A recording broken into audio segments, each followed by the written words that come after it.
do my first poetry reading. I didn't know anything about poetry. I never heard poetry.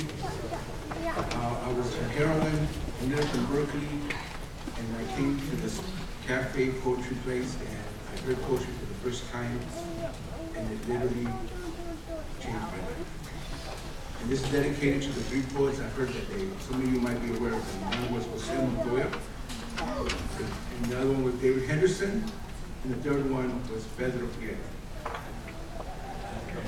I wallowed in a needle-spawned world, addicted to dope and the crazy life, and yet there I was in Berkeley for my first poetry reading. I was 18 with a bullet, as they say. Earlier, I had flown on a plane for the first time. Sure, I've survived half a dozen gun assaults, cops knocking me around, ODs, blades to my neck in jail cells, homeless in dank streets, and beatdowns and body of brawls. But flying, that scared me to death. I sat there in a crowded cafe, not knowing what to expect. Poetry? I never heard this before. Oh, I had written lines, vignettes, images, fears, thoughts. I didn't know they were poems.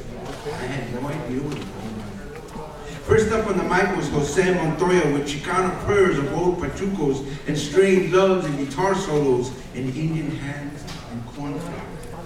Then David Henderson took the stage, gleaning urban streets, racial stares, Black Panther fury, and Southern cooking. Finally, Pedro Pietri came up, Neo-Rican wordmeister, flashing at various experiences with poems located in phone booths and real-life wisdoms that made us laugh and shake our heads. I had never heard words spoken this way. More music than talk, more fevered shapes than sentences, more Che and Malcolm than Shakespeare. These poems came from me, lashed my throat, demanded my life savings, taking me for a sunset ride, knocking me to the dust. These poems were graffiti scrawls along the alleys and trash-thrown tunnels of my body, the metaphoric methadone for the heroin hurling through my bloodstream, the lifeline I already had inside and didn't know. These poems were pool sticks, darkened gangways, the swirl of sunrise after the graveyard shift, a blood-black yelling behind torn curtains, a child screaming and nobody coming to help. They were a woman sent after a night of lovemaking, a sweet touch of hand to face, cascades of hair on a pillow, a moan during an elongated kiss.